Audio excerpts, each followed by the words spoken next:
আসসালামু আলাইকুম everyone, welcome back to my channel. আজকের পর্বে আপনাদের সাথে শেয়ার করব এগ মোমো বা ডিম মোমো রেসিপি। ডিম দিয়ে একবার এই মোমোগুলো বানিয়ে দেখবেন, একদম নরম সফট হয়ে থাকে আর খেতে হয়ে থাকে অনেক টেস্টি। তো আশা করি আজকে এই রেসিপি আপনাদের অনেক ভালো লাগবে। তো চলুন কথা না বাড়িয়ে রেসিপিটি দেখে নেই। প্রথমে আমি এখানে নিয়ে নেব আটা, তবে আপনারা চাইলে এখানে ময়দাও ব্যবহার করতে পারেন। তো আমার হাতের কাছে আটা ছিল, তাই আটা দিয়ে আজকে মোমোটা তৈরি করে নেব।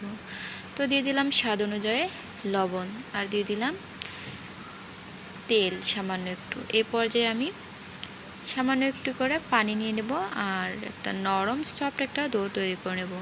আমরা সাধারণত যে রুটির ডোটা তৈরি করি একইভাবে কিন্তু আমরা এই ডোটাও তৈরি করে নেব। একদম নরমও হবে না, আবার শক্ত হবে না।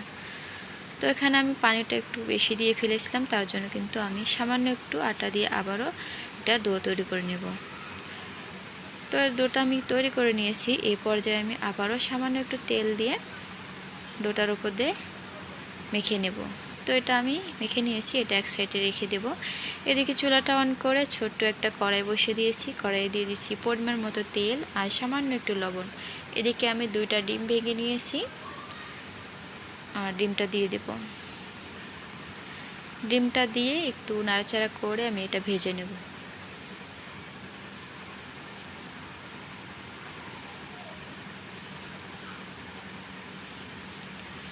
তো ডিমটা কিন্তু দেখতে পাচ্ছেন আমি কিন্তু এভাবে একটু ঝরে ঝরে করে ভেজে নিয়েছি। তো এর বেশি আর ভেজে নেব না, এটা আমি উঠে নেব। এদিকে নিয়েছি পেঁয়াজ কুচি, কাঁচামরিচ কুচি, ধনিয়া পাতা কুচি। এরপর যে এখানে অ্যাড করে দেব স্বাদ অনুযায়ী লবণ, দিয়ে দেবো 6 চামচ, দিয়ে দেবো গোলমরিচের গুঁড়া আর দিয়ে দেবো এই যে ভেজে রাখা ডিম। তো সব কিছু দিয়ে দিছি। এই পর্যায়ে আমি একটা চামচের সাহায্যে একটু নাড়াচাড়া করে নেব, মিক্স করে নেব সব কিছুর সাথে। তো চামচটা একসাথে রেখে আমি হাত দিয়ে ভালো করে মিক্স করে নিচ্ছি। হাত দিয়ে মেখে নিলে ভালো হয়। তো এই তো আমি এটা এভাবে আলতো হাতে মেখে নিয়েছি। আর এই তো এই ডোটায় যে রেস্টে রেখে দিয়েছিলাম, এটাও কিন্তু অনেক সফট আর ইয়ে হয়েছে। তো এই পর্যায়ে আমি মোমোর শেপগুলো দিয়ে নেব। তো প্রথমে আমি এভাবে একটু বেলে নেব। তো প্রথমে একটু মথে নিয়েছি, তারপরে আমি এভাবে একটু ছোট ছোট করে লেচি কেটে নেব। তো দেখতে পাচ্ছেন আমি কিভাবে লেচিগুলো কেটে নিয়েছি, একইভাবে সবগুলো লেচি কেটে নিয়েছি। এই পর্যায়ে আমি এখানে একটা রেখে বাদবাকিগুলো বাটিতে উঠিয়ে নেব। তো এই তো আমি মোমোটা তৈরি করে নেব। তার জন্য এখান থেকে একটা লেচি নিয়ে এভাবে সামান্য একটু আটা দিয়ে বেলে নেব।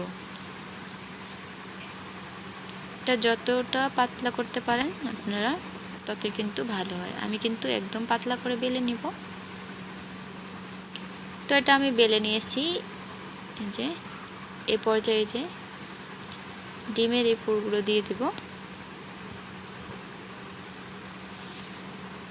তো এটা দেওয়ার পরে তো আমি মোমো শেপটা দিয়ে নিচ্ছি। তো দেখতে পাচ্ছেন আমি কিভাবে ডিম মোমোটা তৈরি করে নিচ্ছি। আর এভাবে ডিম মোমো শেপটা দিয়ে নিলাম।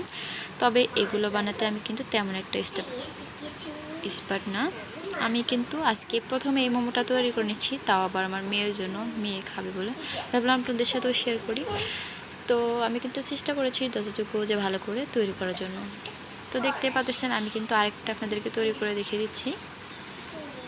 তো আমি এভাবেই সবগুলো মোমো তৈরি করে নেব।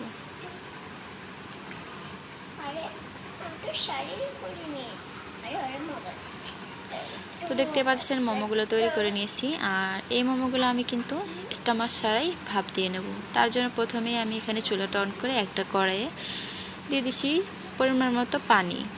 পানিটা ঢাকা দিয়ে রেখে দেবো। পানিটা যখন এভাবে ফুটে আসবে একে একে মোমোগুলো দিয়ে দেবো। তো যাদের বাসায় স্টামার নাই তারা কিন্তু এইভাবে খুব সহজে মোমোটা তৈরি করে নিতে পারেন, ভাপ দিয়ে নিতে পারেন। তো আমি কিন্তু এভাবেই এই যে আমি কিছুক্ষণ পরে এভাবে একটু ঢাকনাটা খুলে নাড়াচাড়া করে দিয়ে দিছি হালকাভাবে। তারপর আবারও ঢাকা দিয়ে কিছুক্ষণ রান্না করে নিয়েছি। তো এই পর্যায়ে দেখতে পাচ্ছেন এটা কিন্তু আমার তৈরি হয়ে গেছে। চুলাটা অফ করে দিয়েছি। তো এই তো গরম গরম মোমোগুলো তৈরি হয়ে গেছে। এই পর্যায়ে আমি সার্ভ করে নেব। তো সাথে আমি কিন্তু এই তো সস দিয়ে পরিবেশন করে নেব।